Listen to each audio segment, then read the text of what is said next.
Se sblocchiamo la TAV, l'alta velocità, significa che riusciamo veramente a imporre anche ai nostri governanti l'esigenza delle infrastrutture e poi tutto il resto viene a catena. Il neonato Comitato Veneto SITAV scende in piazza a Verona. I numeri sono inferiori alle aspettative, ma intanto, dicono gli organizzatori, il messaggio è lanciato ed è quello che vede nella TAV l'emblema delle nuove realizzazioni infrastrutturali di cui ha bisogno l'economia della regione. La TAV è il paradigma di un'Italia che vuol crescere contro chi invece predica la decrescita o l'assistenzialismo del reddito di cittadinanza. Mino Giachino è stato tra gli organizzatori della manifestazione che a Torino ha portato in piazza 40.000 persone, un movimento che si vorrebbe ricreare anche in Veneto, dove l'attenzione è puntata sulla Pedemontana, il Mose e la tratta ferroviaria Verona-Brennero. Se non c'è sviluppo non si combatte nemmeno la povertà.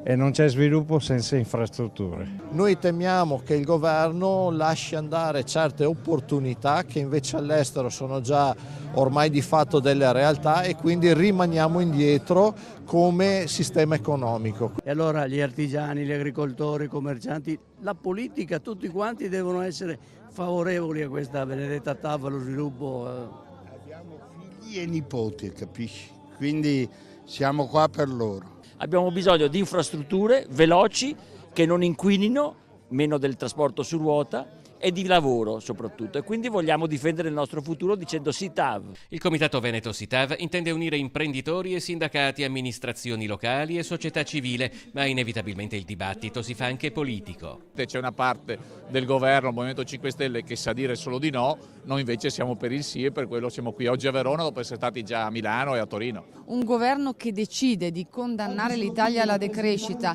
destinando agli investimenti, alle infrastrutture solo lo 0,2% del PIL, è un governo che non si rende conto che la manovra è sbagliata. Polemiche politiche dalle quali si sgancia il sindaco di Verona Federico Sboarina, che però condivide i motivi della manifestazione. Non ne faccio una distinzione politica di governo, io dico che queste infrastrutture sono fondamentali per il nostro territorio e questo noi chiediamo per i nostri cittadini e per le nostre imprese.